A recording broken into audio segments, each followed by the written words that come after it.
Party OBC मोर्चा की तरफ से एक रोजा कॉन्फ्रेंस का इनेकाद किया गया। कॉन्फ्रेंस में पुंछ हवेली असेंबली के ओबीसी मोर्चा के अहदेदारों, कारकुनों और मेंबरान ने बड़ी तादाद में शिरकत की। इस कॉन्फ्रेंस की सदारत ओबीसी मोर्चा के जिला सदर नरेश पाल वर्मा ने की। बीजेपी जिला सदर राजेश कुमार शर्मा, ओबीसी मोर्चा के कौमी वजीर और साबिक रियासती वजीर राजपाल वर्मा ने कॉन्फ्रेंस में बतौर मेहमान खुसूसी मौजूद रहे। उन्होंने ओबीसी बिरादरी के लोगों से खिताब किया और उन्हें मरकजी हुकूमत बिलखुसूस वजीर आजम नरेंद्र मोदी की तरफ से ओबीसी बिरादरी की तरक्की और बेहतरी के लिए चलाई गई मुख्तलिफ स्कीमों के बारे में जानकारी दी। उन्होंने ओबीसी कम्युनिटी के लोगों से अपील की है कि वो मरकजी हुकूमत की स्कीमों से इस्तेफादा हासिल करें।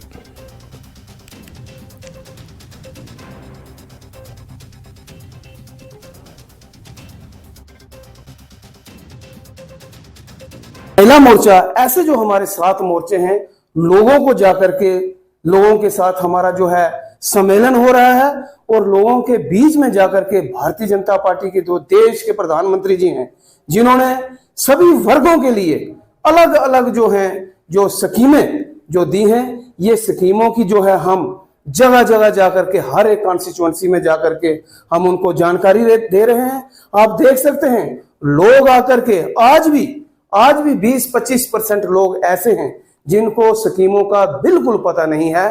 देश के प्रधानमंत्री जी ने जब से 2014 के बाद देश की बागडोर संभाली, आप देख सकते हैं जितने भी वर्गों के लोग हैं, बिन लिहाज मजहब मिलत कोई क्राइसिस नहीं, कोई घोटाला नहीं। आम लोग जो हैं, जो गरीब लोग थे, जो जिनको कोई पूछने वाला नहीं था, इतने ये मोर्चों के अनुसार हर एक आदमी तक हम पहुंच रहे हैं।